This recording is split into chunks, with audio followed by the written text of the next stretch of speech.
Hey everybody, welcome to Algebra 1-2, Section 7-6, the last section in this chapter, exponential functions. By the end of this lesson, you should be able to tell the difference between a linear function, which we studied in Chapter 5, and an exponential function in a graph, in an equation, and in a chart. You should also be able to evaluate an exponential equation and then graph an exponential function. So here's a question for you. Let's say you're offered two jobs. Which one would you take? The first job offers you $1,000 every day. So just for showing up at the end of the day, boom, here's $1,000. Okay? Now you never get a raise. You never get a reduction in force. It's always $1,000 every day. Now the other job is they give you a penny on the first day, and then every day after that they double it. So you get a penny the first day, 2 pennies the next day, 4 pennies the next day after that. All right? So think about that. Which job would you want? Okay? Some people are probably like, a penny versus $1,000. I will gladly take $1,000 over a penny. But let's take a look at what's going on here. So I've made a spreadsheet to figure out how much money we're going to make. And I've done it through the first week, the first 7 days of working. So if I take a look at the $1,000 a day, of course, every day you get $1,000. On the penny job, by the end of the full week, let's say you don't take weekend breaks. Let's say you work every day. You get 64 cents on that last day. So let's see what the total is.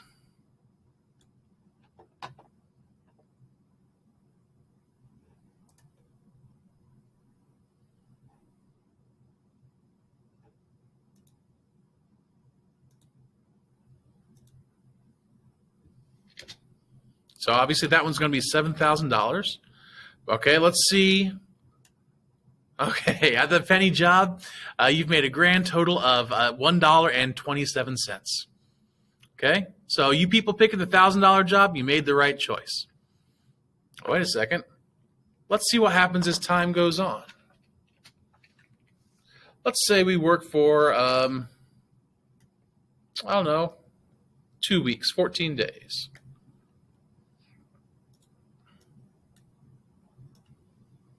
So everybody there gets $1,000 per day. Okay, we're starting to pick up a little bit of steam here. So by the end of the second week, instead of making pennies, we now make $81.92. Granted, that's no $1,000, but it's starting to pick up a little bit. Okay, let's see what happens after 20 days.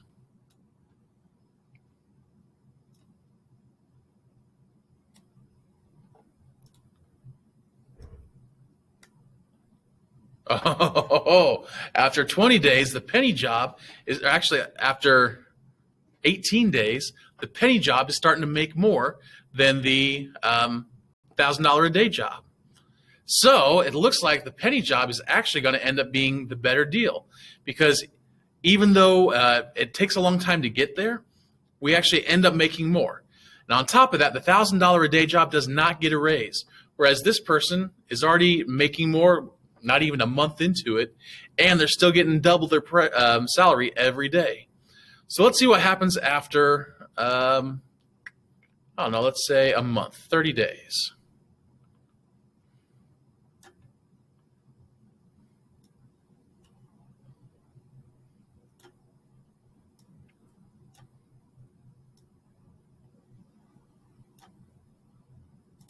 Well,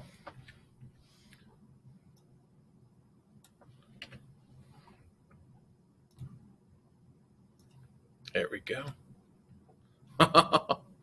So after a month, the penny job just made 5,368,709.12. And that's just on that day. Let's go ahead and figure out the sum.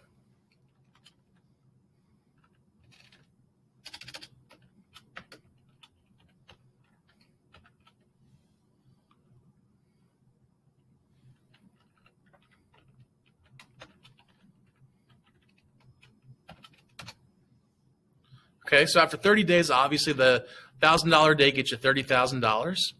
Let's see how much money you have made at the penny job. All right, we are looking at $10,737,418.23. So obviously the penny job was the way to go. All right, it started off real slow, and then eventually we got some traction, and then at the end it just exploded. Okay? And this is what's known as exponential growth. All right? Exponential growth starts off real slow, real slow, and then slowly gains some traction, and then really takes off. So if you hear someone say, yeah, we're growing exponentially, it means that they're really taking off. So let's go ahead and take those numbers and put them into a graph. So the person who takes $1,000 a day, so they start off with nothing and then gradually just get $1,000 a day until at the end of 30 days, they've got $30,000. Whereas the person who took the penny job, they made crap for like the first, 15, 18 days. And then slowly they start making some traction, and then boom, by the 20th to the 25th day, they are just really taking off. Okay? So much so that it'll go off the graph here. All right, so if I were to compare these two graphs, you can see that at the very beginning, the penny job really doesn't make much money. But then over time, right around day 21, they start making about the same, and then boom, they really take off. This $1,000 a day person, they're doing okay, but the person who's growing exponentially, they're really going to do well. And that's what happened with Amazon. Amazon started off as basically a library when they all only dealt with books. And so they really didn't make a whole lot of money, but they built their infrastructure so they could handle shipping just about anything. And so as they're building their infrastructure, then all of a sudden they started moving more product, and then boom, they're the biggest company in the world right now. So that's what an exponential graph looks like. An exponential graph will start very, very, very small. However, it does not cross the x-axis. Okay? So it'll start off very, very small and then start to grow little bit by little bit. Then it starts getting some traction, and then it explodes. So anytime you graph an exponential graph, it's going to look something like this, where it'll come close and hug the x-axis, but it'll never cross the x-axis, and then it just kind of curves up. Sometimes it can go the other way, where you start real big and then it goes down, but it never crosses that x-axis. Okay, so an example of this, like let's say there's a bully at school, and every day the bully comes and takes half your money. So if you've got, $16, he comes over, bullies you, and he takes $8. So now you've only got 8. The next day he takes half, you've only got 4. The next day he takes half, you've only got 2. The next day he takes half, you've only got 1. So you started off with 16, and over a couple days, you're only down to $1. The next day he comes, takes 50 cents. The next day he comes and takes a quarter. The next day he comes and takes 12.5 cents, if that's possible.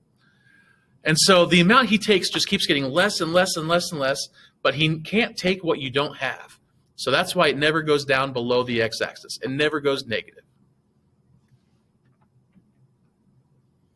So I want you to be able to recognize an exponential graph as well as an exponential equation.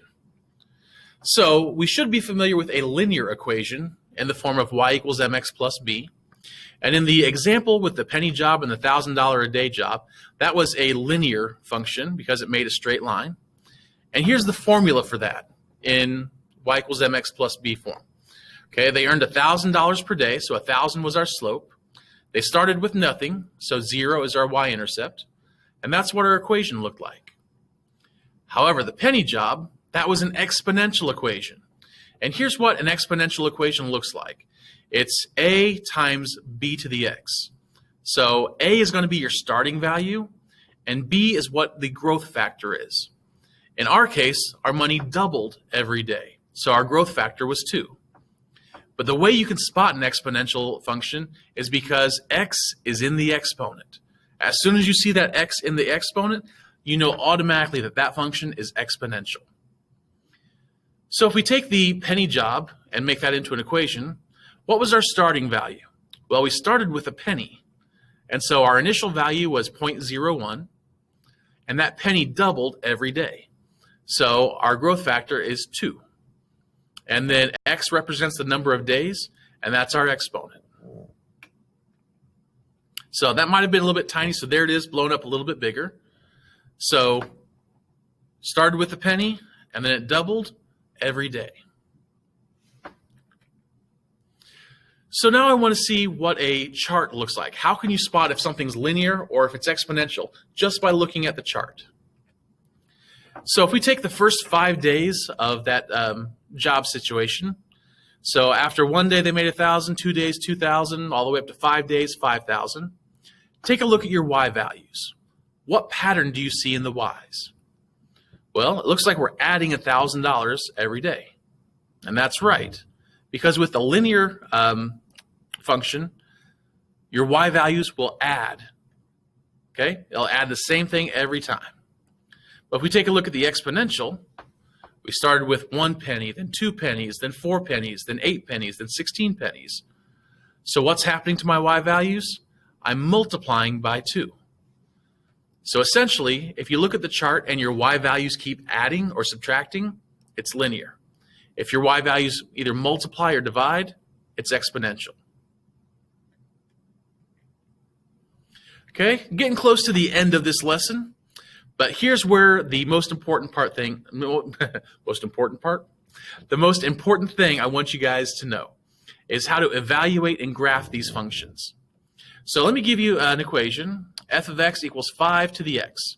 Again, you can see that x up in the exponent, so you know it's an exponential function. So I want to evaluate for f of 3. Basically, what's this function when my x value is 3? So I take the 3 and I plug it in for x, and I get 5 to the third. Punch that into my calculator if you don't know it off the top of your head, and I get 125. Now, if you don't know how to use the function or the exponent button on your calculator, if you have a calculator that looks like this, it's just diagonal to the 7. It's that little caret button.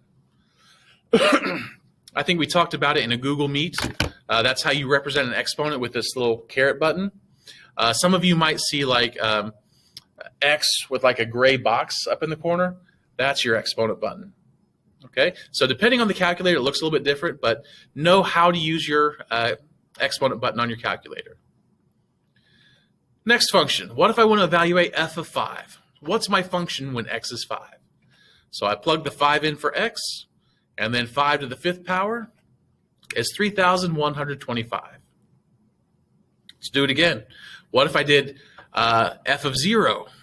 What if I put 0 in for x? So what's 5 to the 0? Well, anything to the 0 is 1. Now this next one I want to pay special attention to. F of negative 2. What's my function when x is negative 2? So if I plug that in, I get 5 to the negative 2 power. But if you recall, when you're dealing with negative exponents, that makes the thing change location.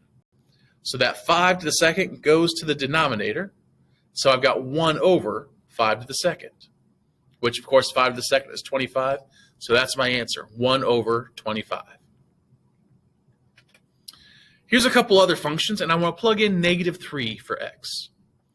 So on the first one, f of negative 3 equals 32 times 2 to the negative 3. So 2 to the negative 3 is going to be 1 over 2 to the third. And 2 to the third is 8, so it'd be 1 over 8.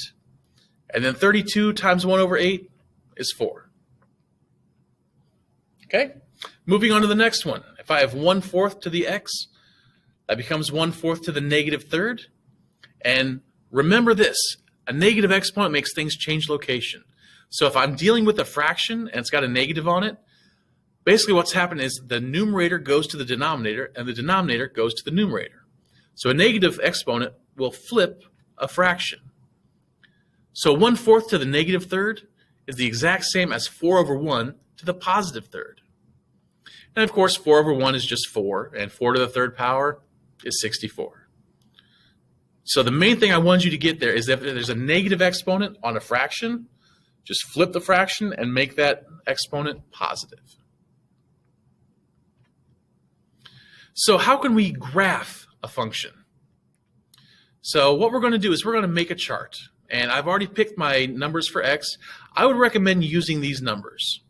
Okay, and here's the equation. Y equals 8 times 2 to the x. And so if I plug in 2 as the exponent, 2 to the second power is 4. And then 8 times 4 is 32. Now, the reason I started at the bottom as opposed to starting at the top is because I think the positive numbers are easier to do. So I kind of wanted to ease into that, and then we'll get to the harder negative exponents. So let's do the exact same thing, but let's plug in positive 1. So 8 times 2 to the first is just 8 times 2, which is 16. Let's plug in 0. 8 times 2 to the 0. 2 to the 0 is 1. So 8 times 1 is 8. Now let's plug in negative 1. 2 to the negative 1 is going to be 1 over 2. And then 8 times 1/2 is 4. Let's do it again with negative 2. 2 to the negative 2 power becomes 1 over 2 squared, which is 1 over 4. And then 8 times 1/4 is 2. So I've successfully completed my table there. And when you do this on a homework or a test or a quiz, I want you to fill in the table. I want to see your table of values. I want to see what you get on all those problems. But once we have our table, all we have to do is take that table and plot those points on a graph, and boom, there's my exponential graph.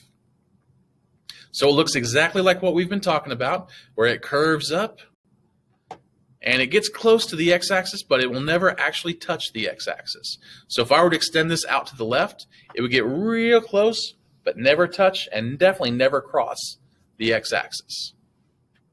So let's go ahead and try a few problems like this and see how it goes. Okay, so in this worksheet, they've already chosen the numbers -3, -2, -1, 0, 1, 2, 3. If you want to do all those, you can. I just say stick between -2 and +2. Okay, but I do want to see those 5. So if I plug in -2, so I get y equals 3 to the -2, which is 1 over 3 squared. And 1 over 3 squared is the same as 1 over 9. So the coordinate is -2, 1/9. Let's do the same thing for -1. 3 to the -1, that's just 1 over 3 to the first. And 1 over 3 to the first is just 1 over 3.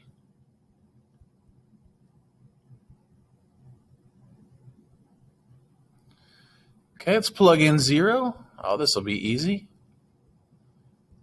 3 to the 0 is just 1.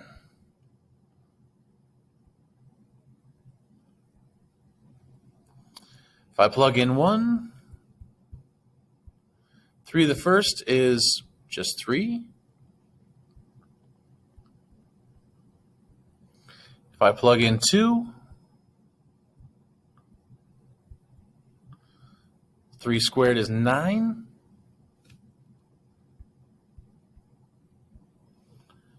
And why not? Let's go ahead and plug in 3, because it's not that hard. 3 to the third power is 27. So there's all my coordinates. And by the way, this is a good trick for any time that you're in a situation where you have to graph, like the ACT or the SAT or any standardized test. If you forget the trick to how to graph, just make a chart. It works every time. So now let's go ahead and plot these coordinates. So -3. So if I go to -3 and then do 1/27th, man, I can't do that. I'm just going to get real close to the x-axis and just kind of guess that's right there. Same deal with -2 and 1/9. -1 and 1/3. I can start to guess a little bit better with that. 0, 1. 1, 3. Okay, here's where it starts getting some momentum. And then 2, 9. Now it's starting to take off.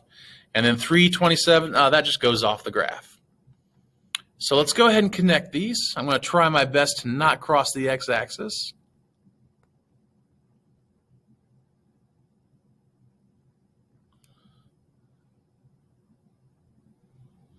And there we go.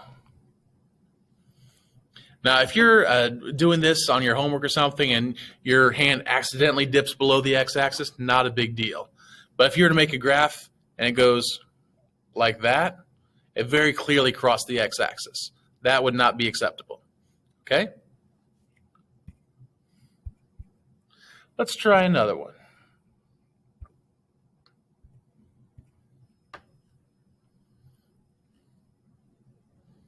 All right, so I specifically chose this one because it has a fraction in it. And we're going to do the same thing. We're going to plug in all those variables. So 1/3 to the -3 power. So that negative exponent is going to flip that fraction. And it's going to become +3 to the +3 power, which is 27.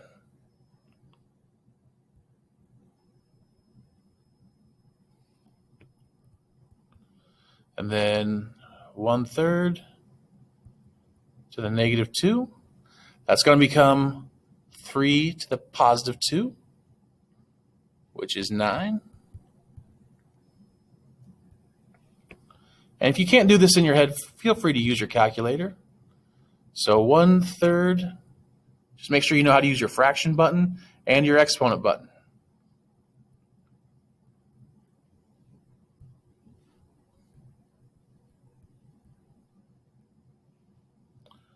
Okay. And so 1/3 to the 0 power. Anything to the 0 power is 1.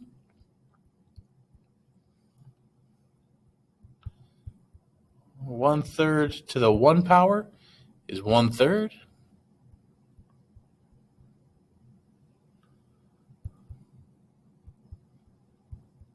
1/3 to the 2nd power. If I square the 1 and then square the 3, I get 1/9.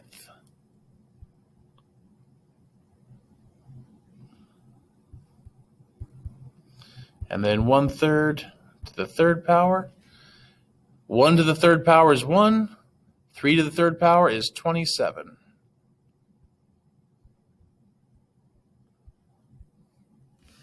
So if we plot those points, -3, 27, let's clear off the graph.